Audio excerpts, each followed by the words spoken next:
I mean, what do you think some of the problems are with following a playbook necessarily is then?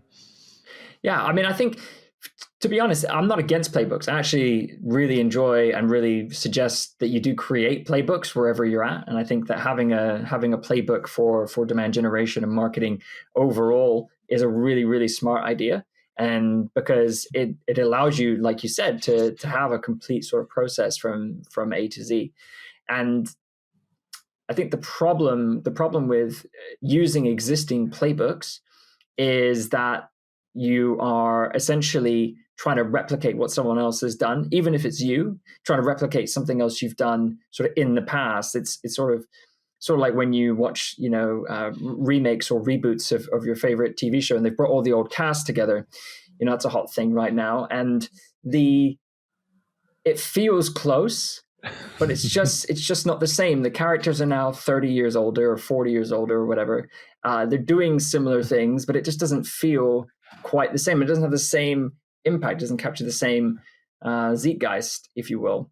Yeah. And the problem with that is you stick to it. You're going to generally stick to that, and you might get okay-ish results, and you might be lulled into a sense of like, oh, well, that's actually doing okay. That's not bad. Let's renew this reboot for another season, even though it's actually not that great and it doesn't capture the same intensity. And I think there's a real problem with this, not just following your own playbook, but I think there's a real problem with sort of these playbooks from other companies that are, other people will come out and say, oh, this is the playbook I use to grow from 1 million ARR to 150 million ARR. So you get really excited because you're at 3 million ARR and you don't really know what to do, and you're struggling to get to that next milestone. And so you pick up someone else's 150 million ARR and you think, oh, this is great, this is fantastic. I'm gonna whack this in, and this will solve all of the problems.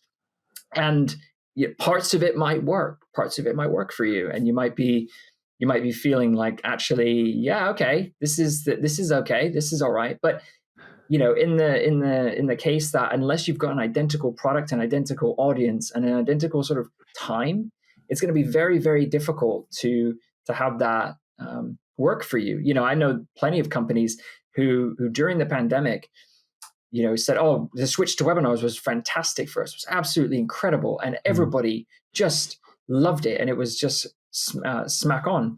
But not everybody had that same experience, but everyone was trying to sort of implement a webinar playbook and a webinar program. So depending on sort of your audience and depending on who you were targeting, webinars might have been a complete catastrophe for you. And in that situation, you can invest a lot of time and effort for not much reward, even though that same playbook got someone to 50 million ARR, for instance. Yeah, and I think time is the crucial bit that you were certainly sort of resonated with me, because, if you're thinking about tactics like SEO as an example, trying to compete on keywords that a business was, creating content for 5 years ago is next to impossible these days. And you think about, if you type in anything related to marketing, a brand audit, whatever it might be, who's going to be appearing at the top. It's going to be the usual suspects of HubSpot and businesses like that. So I think the time element is a critical one as well.